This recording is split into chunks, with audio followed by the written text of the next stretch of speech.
إذن القوات المسلحة المصرية تصنف 10 أكبر قوة عسكرية في العالم، تعد على أنها الأقوى والأكبر عربيا وأفريقيا. من هذا المنطلق طبقا للتقارير يعتبر الأقوى في المنطقة و10 أكبر الجيوش في العالم.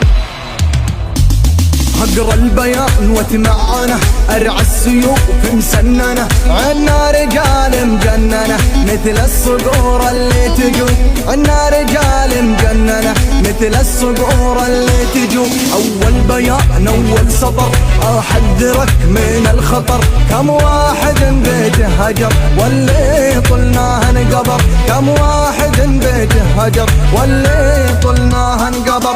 الحق قبل فوت الاوان يعود وقت كل اللسان، نطلق كل الفعل العنان، نضرب ونثخن فالجروح، نطلق كل الفعل العنان، نضرب ونثخن فالجروح. إن ما ننسى